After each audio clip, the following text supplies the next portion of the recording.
So here's what's happening. Inter Miami is going all in on a massive $1 billion development project centered around a brand new soccer stadium. This isn't just a stadium, though. It's an entire mini-city in the making. The project is officially called Miami Freedom Park, and it covers a whopping 131 acres near Miami International Airport. The core of the development is the 25,000-seat stadium, costing about $350 million on its own. But that's just the beginning. The full plan includes office spaces, hotels, restaurants, shops, youth soccer fields, and an entertainment zone. People have been calling it a game changer for Miami. The club promised that the project would be privately funded, no public money involved. And according to reports, it got the green light after more than 60% of Miami voters approved the deal in a 2019 referendum. One of the big reasons this project is getting pushed so hard right now? Lionel Messi. Since Messi joined Inter Miami, the excitement around the team has gone through the roof. The club went on a 9-game winning streak. Ticket sales exploded, and the demand for a better stadium became impossible to ignore. The current stadium, DRV-PNK Stadium in Fort Lauderdale, holds about 21,000 people. Not bad, but not enough. That's why the new stadium at Miami Freedom Park, with its 25,000-seat capacity, is being fast-tracked. Messi's contract runs through the end of 2025. That puts a ton of pressure on the construction timeline. The goal is to have the stadium ready before he finishes that contract. Some say the opening might happen in 2025, but others believe it could slide into 2026. Either way, the club knows that having Messi walk into a brand new stadium would be huge. And if he decides to extend his stay, even better. Now here's something else. The new stadium won't just boost Inter Miami's reputation, it's expected to bring in serious money. The team projects around $200 million in revenue for next year, nearly 4 times what they made before Messi came on board. And what about the construction itself? The groundbreaking officially started in August 2023, and people who've driven by the site say things are already taking shape. Steel beams are going up, concrete steps for the stands are visible, and roadwork is well underway. The west side of the stadium is getting special attention since it will house most of the luxury suites and hospitality areas. Plus, there's a huge park being built too. 55 acres of green space for public use. One detail that's catching eyes: Inter Miami is paying way above fair market value for the land. Reports say they're shelling out about 57% more than what the land is technically worth. That means the city is set to receive around $2.67 billion over the length of the 99-year lease. So what's going into this new hub? There's a 750-room hotel, 1 million square feet of commercial and office space, restaurants, retail shops, and a venue for concerts. There's also a massive 58-acre park, which will be the largest activated public park in the city. For families and soccer fans, they're adding 23 acres of community fields, so kids and local leagues can get involved too. And what about the jobs? More than 15,000 direct and indirect jobs are expected to come out of the whole development. From construction workers to hospitality staff to retail positions, it's being positioned as a huge win for the local economy. David Beckham and Jorge Mas, the faces behind Inter Miami, have been vocal about the vision. Beckham shared that it took years of planning and a lot of obstacles, but things are finally coming to life. Mas talked about the dream being about more than just soccer.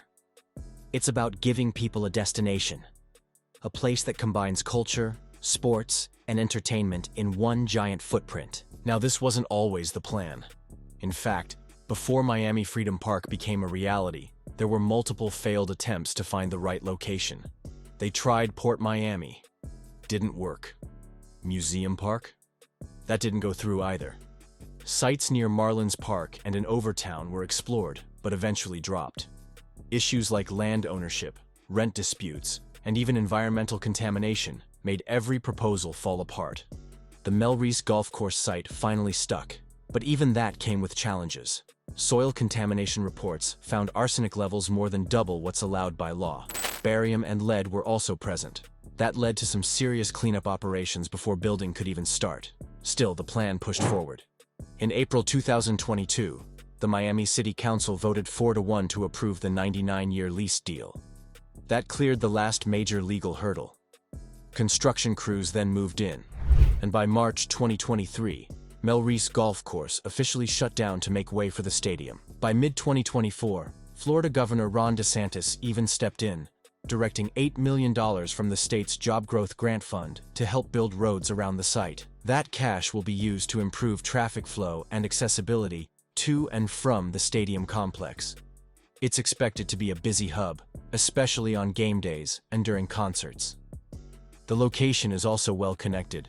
It's near the Miami Intermodal Center, which links up with Metro Rail and Tri-Rail. A footbridge over the Tamiami Canal is in the works to make walking between the stadium and the station easier. One more interesting twist. The stadium will be named in honor of Jorge Mascanosa, the father of Inter Miami's managing owner. It adds a personal touch to an already ambitious project. And even with Messi sidelined recently, fans are still showing up. Luis Suarez, Jordi Alba, and the rest of the team have kept Inter Miami at the top of the MLS standings. So even without Messi on the field, the momentum hasn't stopped. For anyone wondering if this stadium is just a flashy project, the numbers suggest otherwise. Between the annual tax revenue, rental payments to the city, and the thousands of jobs being created, it's shaping up to be one of the most impactful sports developments in the country. And while the final version of the stadium is still under construction, early renderings show sleek architecture, open-air seating, and high-tech lighting systems. The venue isn't just for soccer. They're building it to host concerts, festivals, and even major global events. Some are asking how a stadium this size with only 25,000 seats fits into the modern trend of mega venues. But the answer lies in design and focus. Unlike those 70,000-seat behemoths, this one is built specifically for soccer, with steep seating angles, tight sidelines, and an immersive fan experience that makes every seat feel like the front row.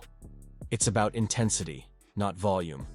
It keeps the crowd close to the action, something that's often lost in bigger stadiums. And here's something else to think about. The stadium is being designed by Manica Architecture, the same firm behind the Las Vegas Raiders Allegiant Stadium and the Chase Center in San Francisco. These aren't cookie-cutter projects. They're known for sleek, dramatic designs that focus on blending technology with atmosphere. So expect plenty of LED lighting, sound systems that shake the ground, and luxury suites with panoramic views. Speaking of luxury, Inter Miami wants this to be a hotspot not just for fans, but for celebrities, influencers, and big-name brands. Think of the way courtside seats at an NBA game became a fashion statement. The team seems to want the same vibe here. Private boxes, VIP lounges, Michelin-rated restaurant partners, all of that is being worked into the design. So on match day, it's not just about soccer, it's about being seen. A lot of attention is also going into sustainability. The entire Freedom Park district is planned to meet high environmental standards. There's talk of solar panel integration, green roofing, smart irrigation systems, and electric vehicle infrastructure. For a city like Miami, which deals with intense heat and rising water tables, this level of planning could make the stadium a model for future urban projects. Let's not forget the local community. One of the major promises Inter Miami made early on was to keep Miamians involved at every level. That's why they're adding youth training fields, spaces for local tournaments, and business opportunities for residents. Part of the lease agreement even includes a commitment to living wages for all employees working on site. Another underrated aspect? Transportation strategy. Miami traffic is already rough, so making the stadium accessible was critical. Besides being near the airport, the stadium will connect with the Miami Intermodal Center. Plans are in place for new bike paths, dedicated bus routes, and even rideshare zones. It's clear they're trying to avoid the nightmare congestion that often plagues stadiums in other cities. And the bigger picture? Miami is one of the World Cup 2026 host cities. While Freedom Park won't host World Cup matches, those are set for Hard Rock Stadium, the global spotlight will still shine on the city. With Argentina investing in training facilities nearby, and with Messi potentially still tied to Inter Miami in some form, the timing could be perfect. Freedom Park might just end up being one of the most photographed and talked about soccer venues during that stretch.